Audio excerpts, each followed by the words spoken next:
Okay, today on the show, we have Tony Clark from Beverly and Company in California and also with House Haven in Tennessee. Let me tell you more about Tony. Now, Tony is a real estate agent with a background in both real estate sales and investment real estate strategy. Now, this is incredible, everyone. So please check this out. In his first 18 months as a realtor, he closed over 40 million in volume.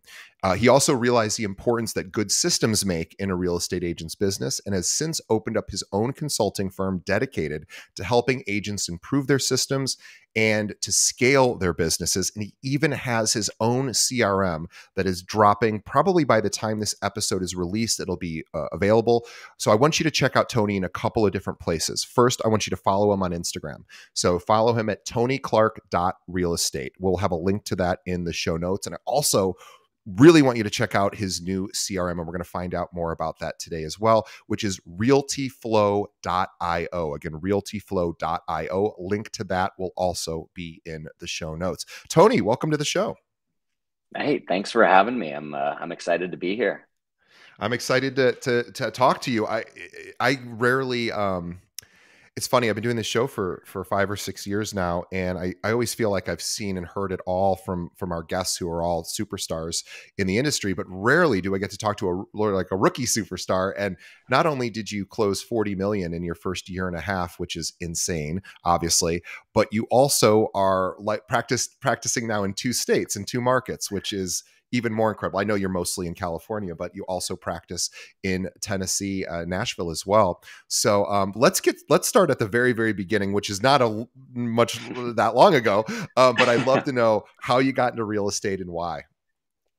Yeah, I jumped into real estate actually from the investment space. I worked at a private equity firm that did residential real estate, just kind of wanted to learn the ropes. I was all the way back when I was a kid. I was that kid trying to sell baseball cards to his friends or try to, I flipped golf clubs in high school, just the stereotypical business-minded kid. And I always say houses are just bigger toys than, the stuff that we sell growing up. But yeah, so started at a private equity fund, kind of learning the investment side.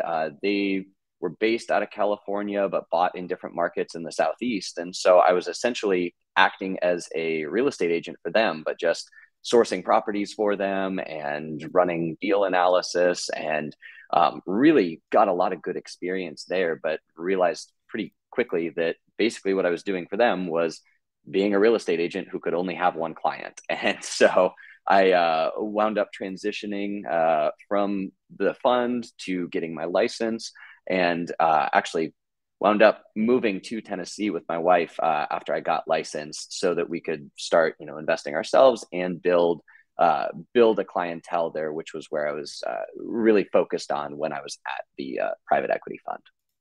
Wow. So, and were there lessons that you learned working in PE private equity that you were able to bring into the individual sort of realtor practice?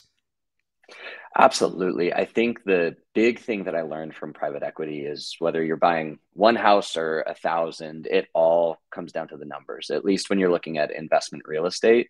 That when you're looking at a deal or looking at a market, it's all about understanding the risks that come with investing in that market, and then also what your numbers look like. Where at the end of the day, if it works on the spreadsheet and you've accounted for the risks, that you have a much better chance of that property being a good asset or a good buy.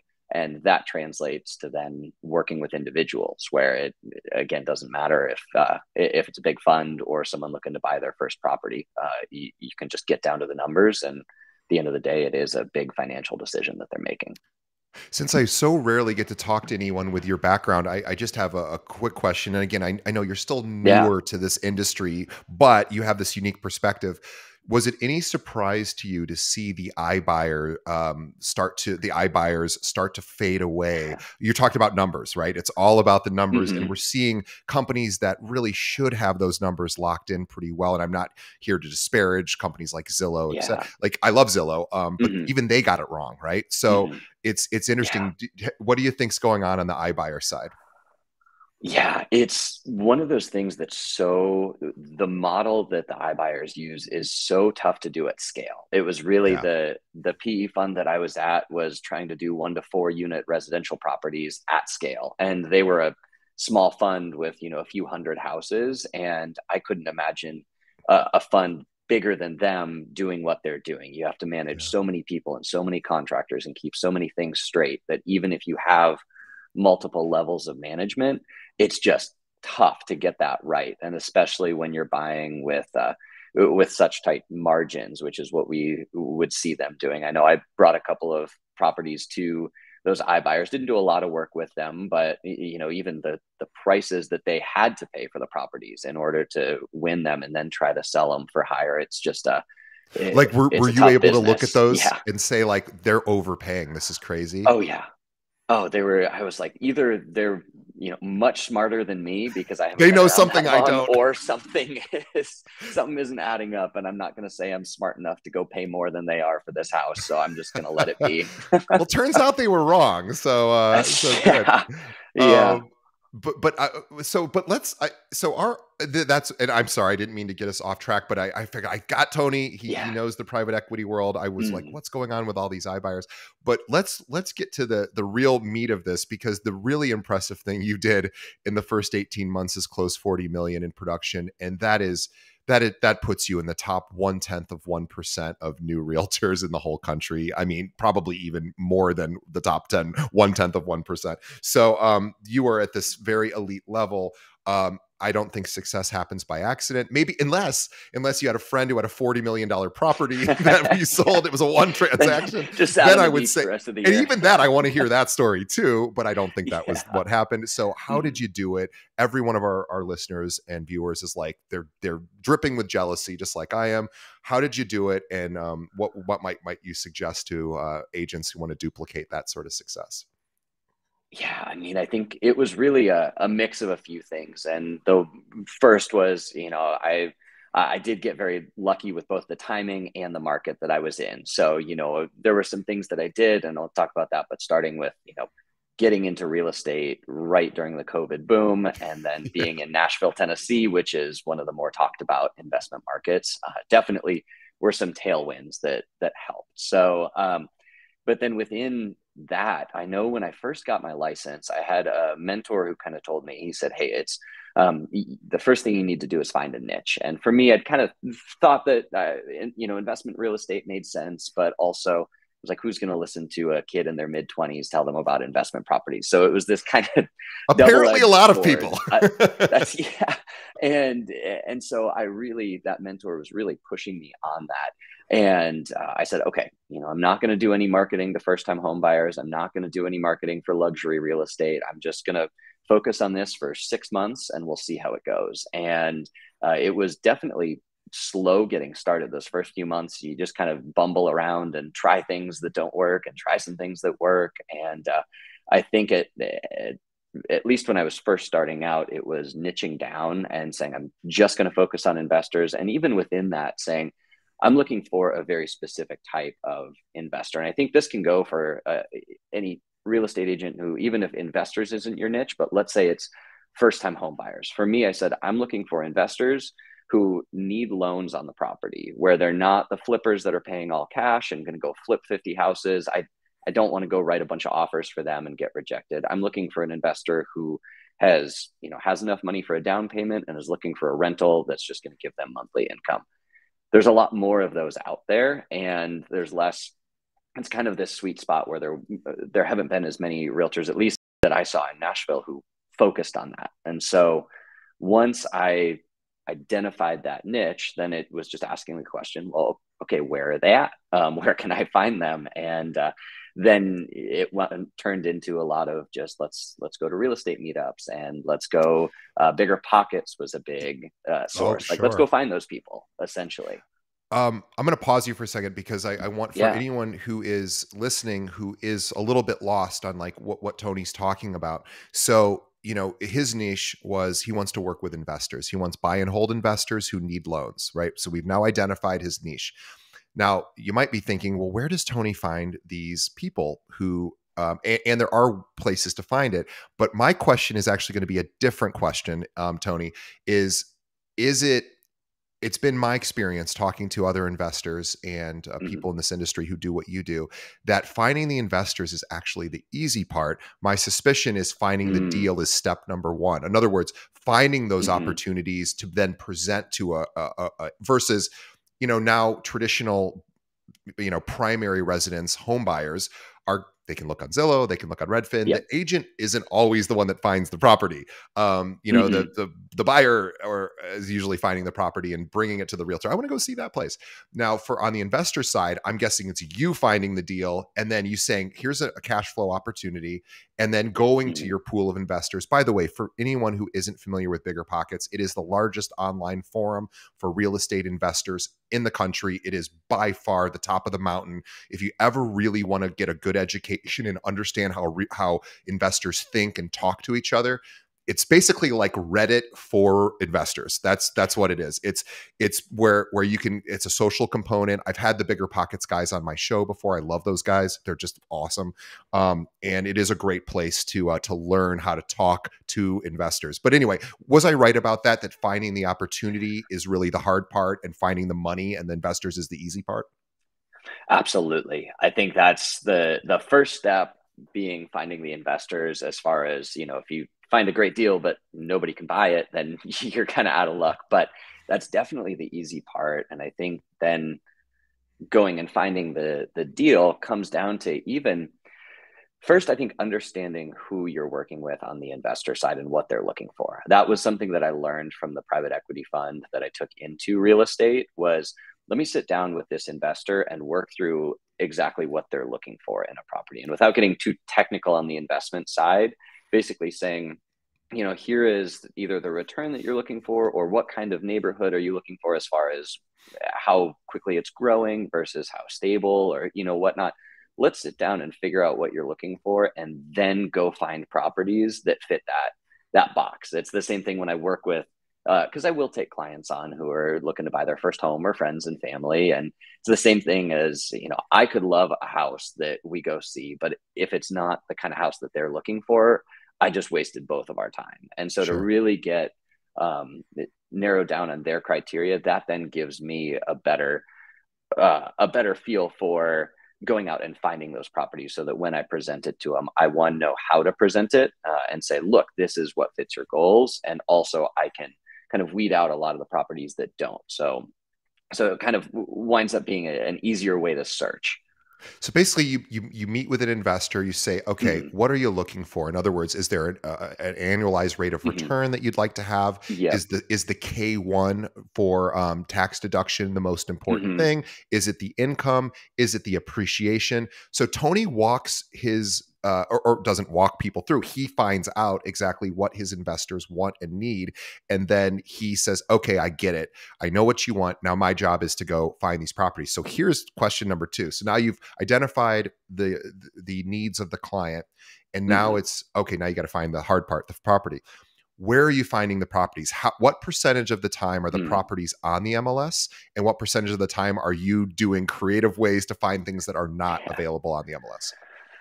Yeah, I would say it shifted even within the past couple of years. It's definitely shifted, where early on it was more off market. I would go just try to network with people. So I'd go to not necessarily real estate agent events, but real estate investor events or business networking groups, and just ask everyone I knew. I'd say, hey, I've got somebody who's looking for XYZ type of property. Do you know of anybody? And then I'd put them into my follow up system and just follow up with them saying, I've got a buyer looking for this. Do you have anything? And same thing with wholesalers. I would go find wholesalers or investors and say, do you have anything coming up? Keep me on your list. And it was really just finding the people who were out there hunting for deals daily, and then keeping in touch with them. And that, I think, was Got it. key for finding those properties. So you weren't sending all these mailers to these multifamily buildings or whatever, saying, "Hey, I want to buy your property," which some people do and have success with Hmm. that. You can go Yeah. knock on doors. There are ways to find properties that Hmm. aren't listed at all, but Hmm. that are, mom and pop owns a Yeah. multifamily, and there's a million different ways, Hmm. and there are much better podcasts than this, specifically for how to creatively find those properties. We're not real estate investing podcast per se, but I was curious. But you do sometimes find them on the MLS as well, I'm guessing. Yeah, absolutely. And it was probably, I'd say close to 50-50, where the MLS was a lot more of what you were talking about. If they were looking for just a property to park money in, or some, a few new builds that were going to be nice corporate rentals, or, you find properties on the MLS, but I'd always just tell my clients, I'd say, hey, I'll set you up. I said, I have a 3-step process where I will set you up on the auto search for properties. And this, I think, works with any client, where I'd say, I'll set you up on the auto search. So if I'm away from my office for whatever reason, you get the properties and you don't have to rely on me seeing them.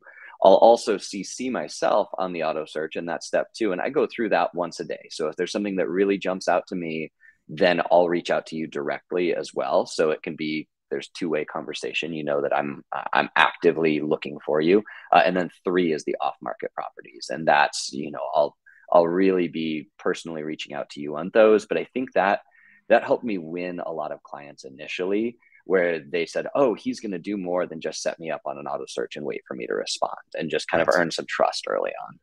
And how important is it to be active in these online forums like Bigger Pockets so that you can get access to this huge network of people who want to invest and also learn? I mean, I tell everyone, if you want Hmm. the best education about how to add the service of being able to support clients who want real estate investment advice and want those kind of deals, Bigger Pockets is, I can't think of a better place to go than that. But how important is that for the education and also the networking?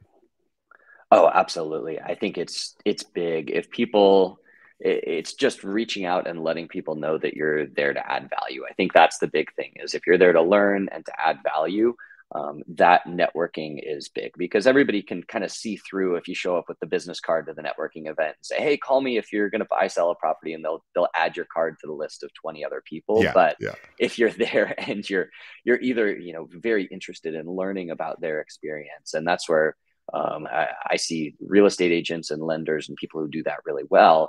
They're there to learn, and then they're there to add value of, even if it's just one tidbit. And I learned this from one of my mentors. He's like, hey, find one thing about your market that most real estate agents don't know. And you can just throw that into your first conversation. Of Nashville, it was within the Nashville metro, there were 2 different tax districts, and one you paid about half the property taxes you did in the other. And I would just Oh, throw that into my first conversation, where I would nobody like would to know think that if to I look was at moving that. to Nashville. Yeah. Yeah, absolutely. And I'd say, hey, here's, it's the Briley Loop, the freeway. If essentially, if you're inside that, your property taxes are going to be almost twice what they will if you're outside. And all of a sudden, you've added value and built trust. But you can only do that if you get in front of people, either networking online or in person. And so I think that's huge. I think that's a big value add. Yeah, again, you've really only been practicing as a realtor for a short amount of time. What percentage of agents do you think have your particular skill set with respect to, a real estate investment? Like, I'm just going to throw a number I'm completely making out of whole cloth. I'm going to say less than 3% of realtors probably focus in the market that you're in, or focus in real estate investing. Mm. Would that be roughly fair? Yeah, that's a question that honestly I haven't been around enough or in enough markets to see. In Nashville, I will say, so now being in Nashville and in California, that percentage was much higher in Yeah. Nashville. I think just because there's so Because much more Nashville was investing activity exploding. there. Yeah. That's, yeah, but it's still low. I mean, it's still, I think, that 3 to 5% there, and then probably, 1% or less that really focus on real estate in California, or on investing, Investing. where I Yeah. am in California. It's such a nice additional avenue to add. So, and again, you can't be all things to all people. You're like, hey, I'm not a luxury guy. Mhm. I'm not a first time home buyer Yeah. guy. I mean, you could be, and you could get Mhm. your way through those deals, obviously, Yeah.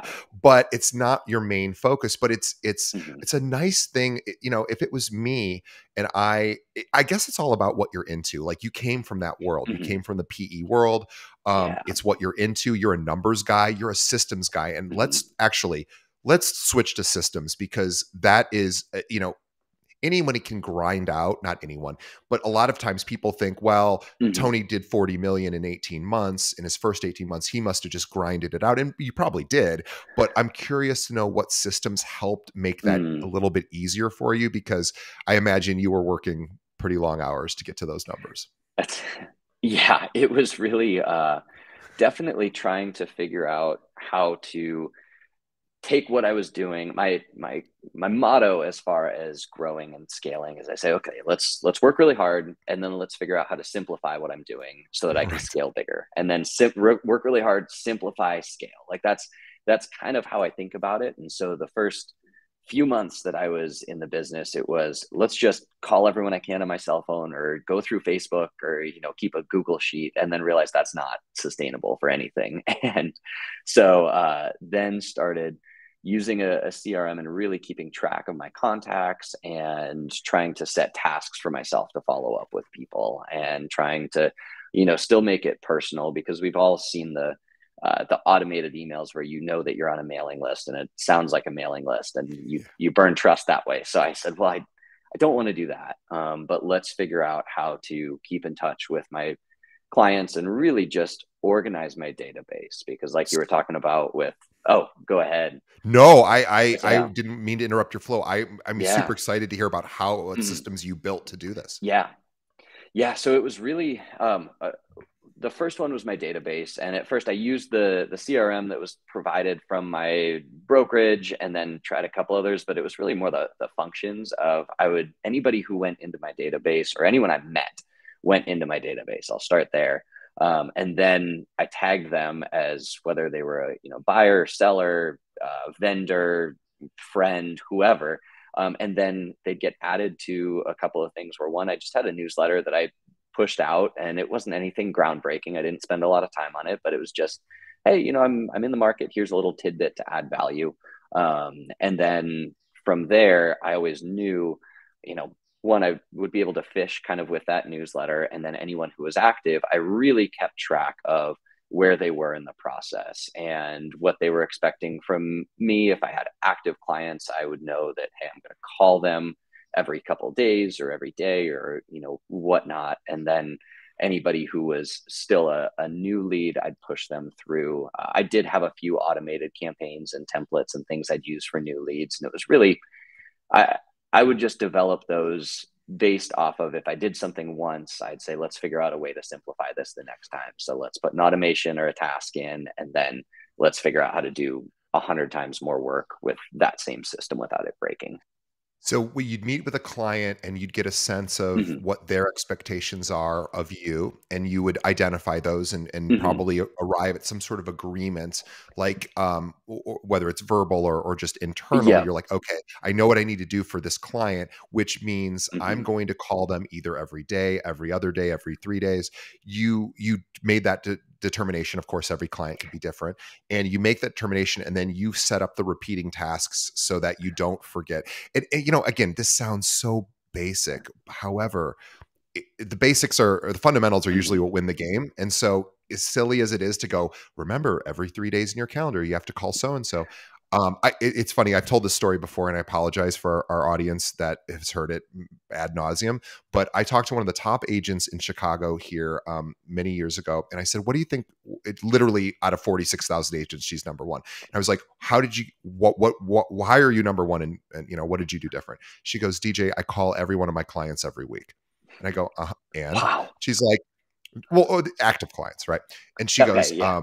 yeah, active clients. And I said, and like, yeah, so, not so, but kind of, I was expecting a Yeah. bigger. And she goes, Yeah. well, obviously there's a million other things she does, Mhm. but she goes, that's my secret sauce. And I was like, Yeah. it's that. And she goes, I know it sounds really silly, right? And she goes, that's it. She goes, you'd be shocked. Most Hmm. agents don't. They're afraid to call their clients unless it's good news. Yeah. So curious to get your thoughts. Like when you have to call them every couple of days, do you already know?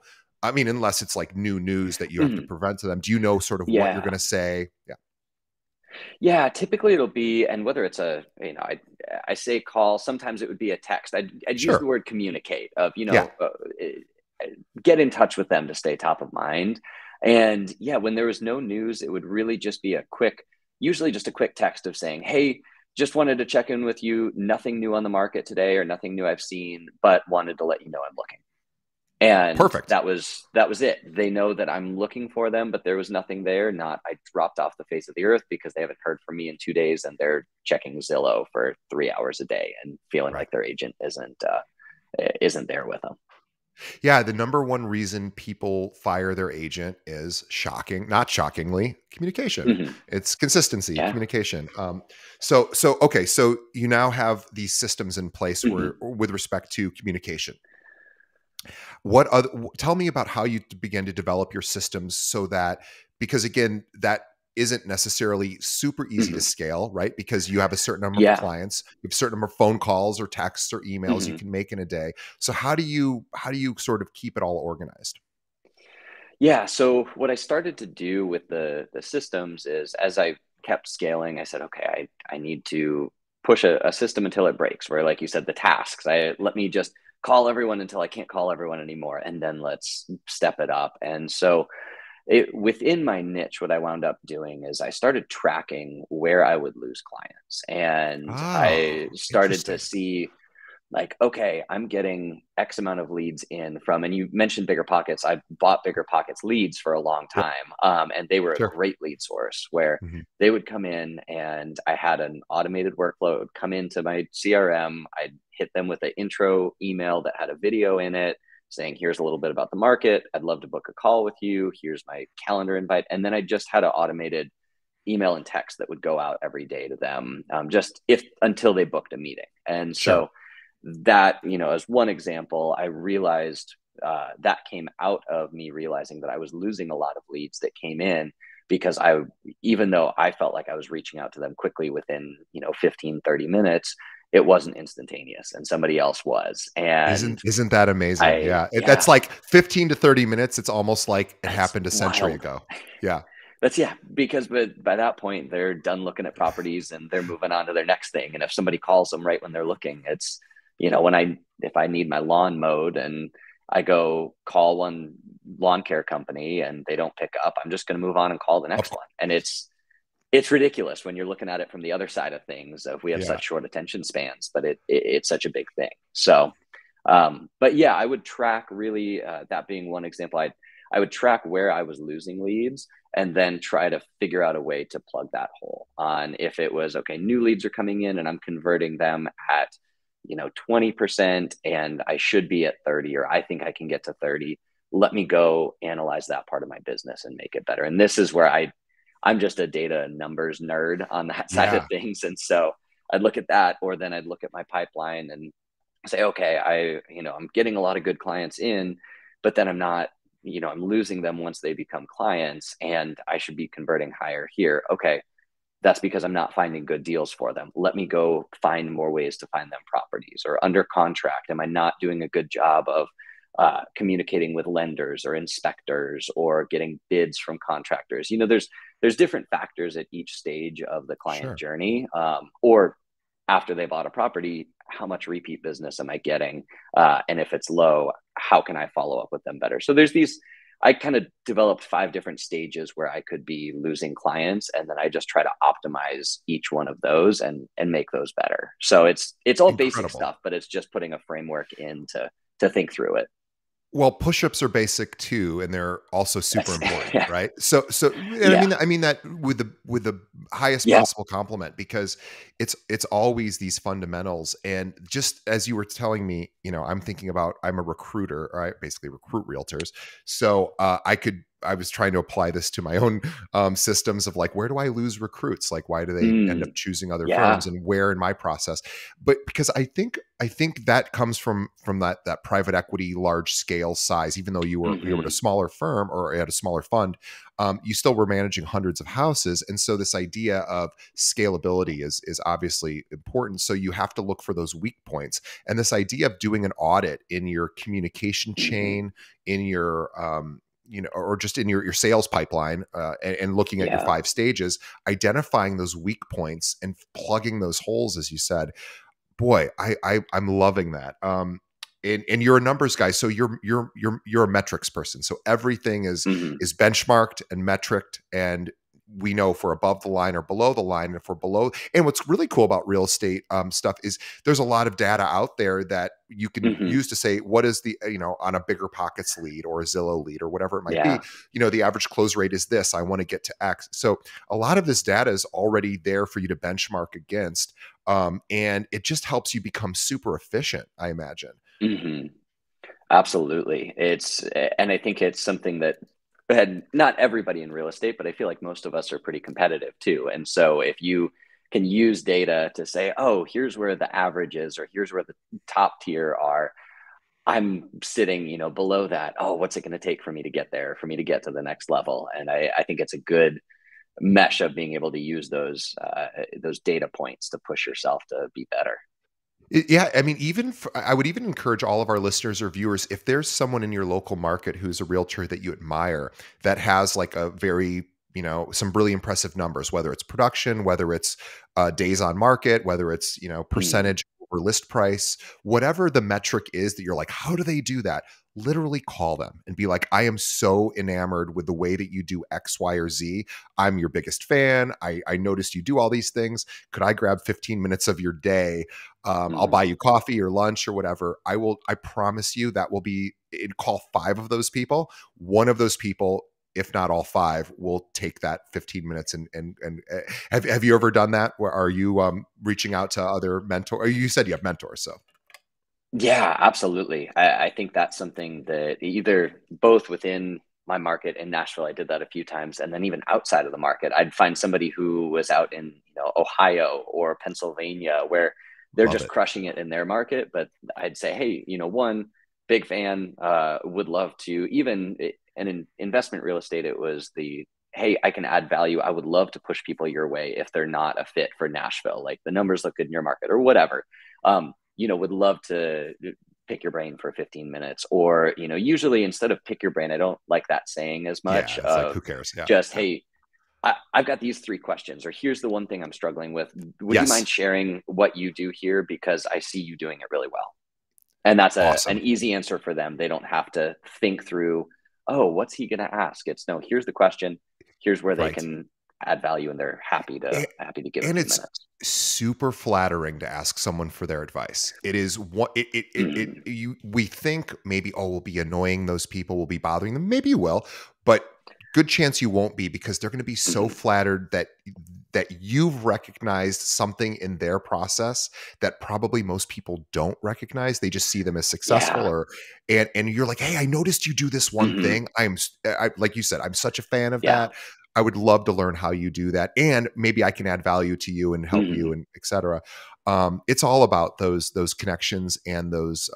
You almost have to be a fan of other agents. I Yeah. think I have Yeah. learned that after almost 500 episodes, the top agents Mhm. that I've had on the show, they're always like so happy to they get excited about other Mhm. agents, Yeah. because they're like, oh, there's this other guy that does this really cool thing. Mhm. And so I think that's part of it too. But knowing your numbers, right? We'll go back Mhm. to systems.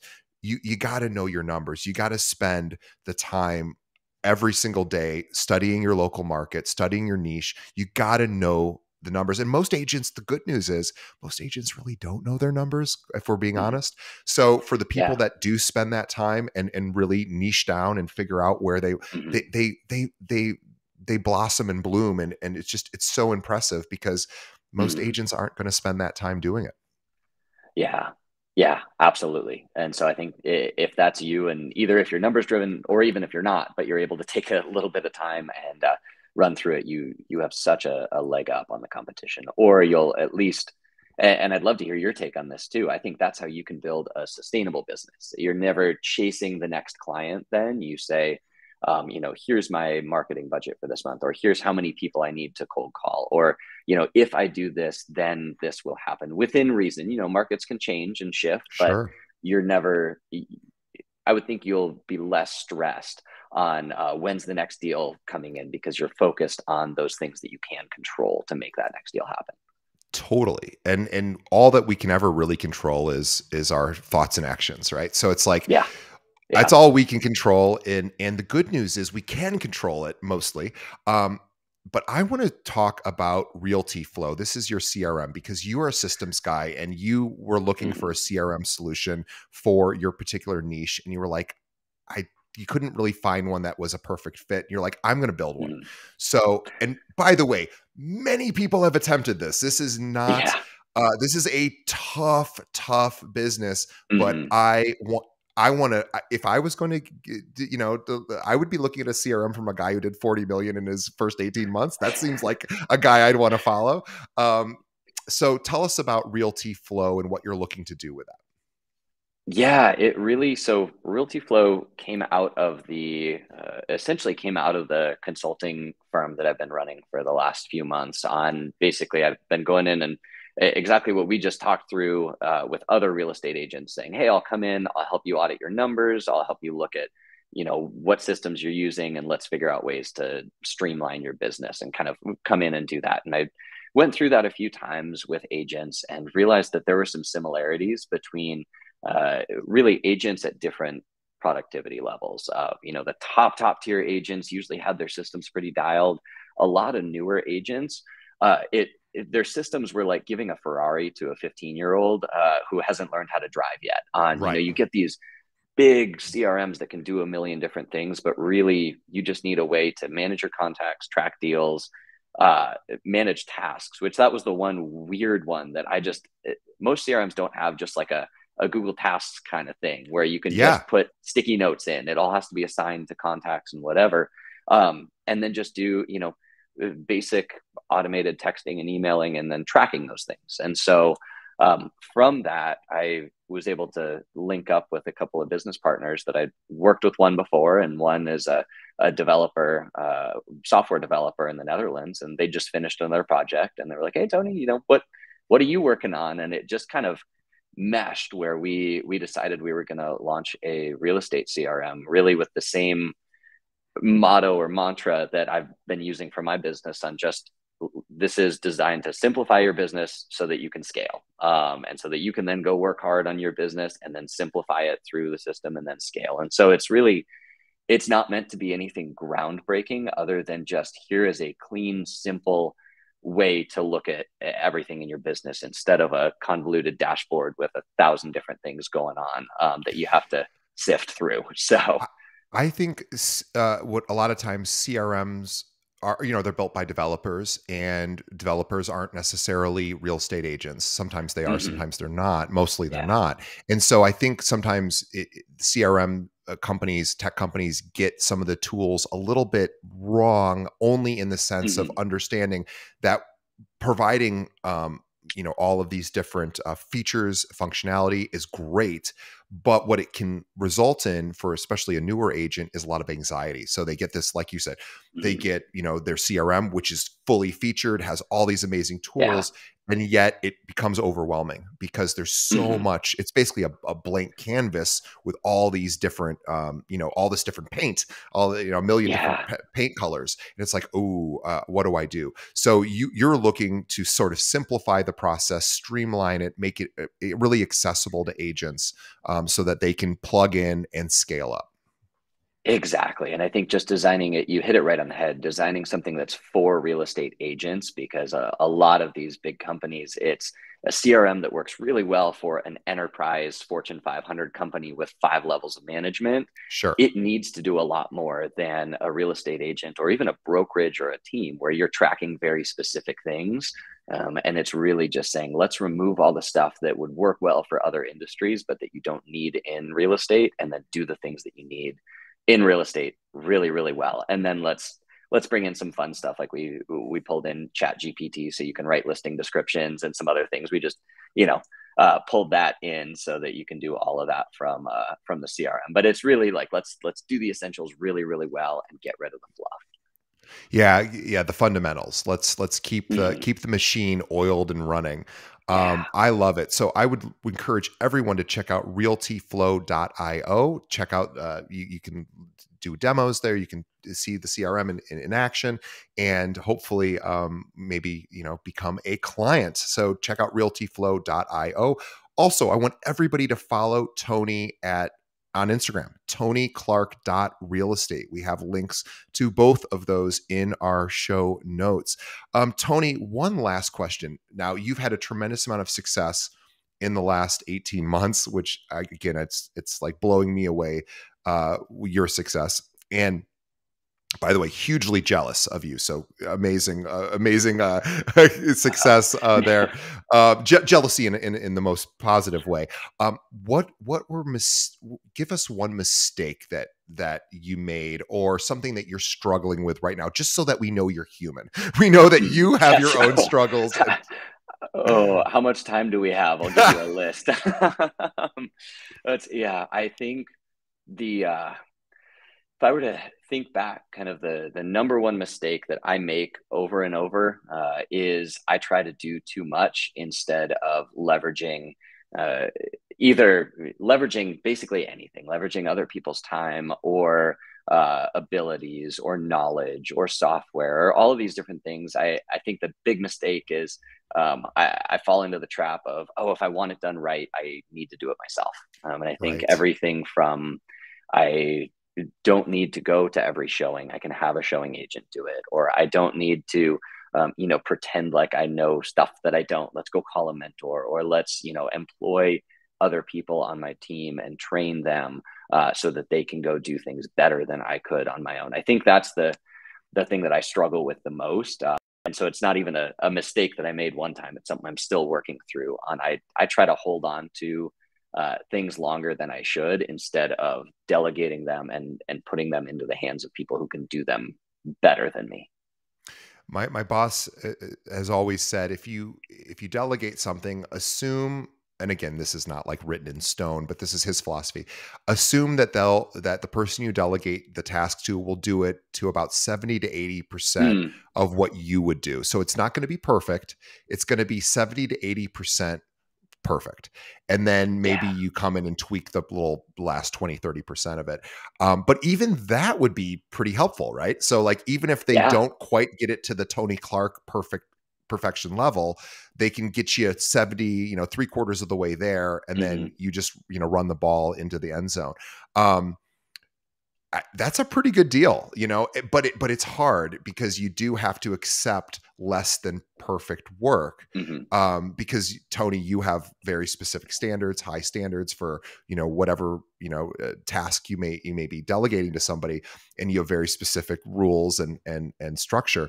But you do have to sort of accept a slightly less than for delegation. And that to me has always been the hardest part. I'm curious if you struggle with that as well. Oh, absolutely. And I'd say it's even a pendulum where I struggle with either letting go too much or not letting go enough. Where if I hire somebody to do something, I've got a virtual assistant who he's awesome. He's been working for me for about a year and a half now. And when I keep going back and forth with him, even still, where I'll micromanage too much, and then I'll let the reins out too much, as far as I don't give him enough direction. Not like I let him slack off or whatever. It's just, hey, here's a task, go do this. And he's like, well, Tony, how do I do this? Or, give me more direction. And it's really finding that balance of saying, okay, here, and a new skill set also of managing people. That's very different than doing things yourself. And I'm still very much learning that, but I think that's right on, where, 70, 80%, there's the expectation. And then you figure out how to encourage and uplift and keep accountable anybody who is working for you. Yeah, it's really an impressive thing. And we are in a global economy. So for anyone out there who is, thinking, I can't afford an assistant, you might be able to afford an assistant in your local market, but you might be able to afford an assistant from another country, another part of the world, where the economics are different, where the cost of living is different. And we can get virtual assistants who will only want a certain amount of pay that you might be able to afford. So if you are struggling, Upwork is a great website to find talent. globally to help you with whatever you're struggling with. And if you're not a numbers guy, hire a numbers guy. You can find them all over the world. And if you're, need help in any other way, obviously Tony's leveraging that. And he's saying the same thing that all of us struggle with is we want to do everything ourselves because we have a vision for exactly how things should look, feel, and sound. But having some people help you, and you can get help from all over the world now. We're so fortunate. So I want everyone who's listening to please. Oh, one more thing. I'm sorry, before I'm interrupting myself, but for anyone out there who is a realtor in the Nashville area in particular, any Tennessee realtors, um, I want you to check out Tony's brokerage, which is a House Haven in Tennessee. They're an amazing company. Tony was telling me offline about, I was saying, Tony, you're amazing, 40 million in your first year and a half. And he's like, oh, I'll introduce you to my managing broker. He's a total superstar. So if you are an agent in that market and you're like, I'm not getting the tools, the training, the support that I need from my existing firm, I'd want to go work at a firm where a guy just knocked out 40 million in a year and a half. Like that's a pretty cool place to me. I bet they have a few nuggets of wisdom over there, House Haven. So definitely reach out to Tony. You can find him on Instagram, tonyclark.realestate. Also, check out his CRM, RealtyFlow.io. And Tony also practices in Ventura, all over the LA area.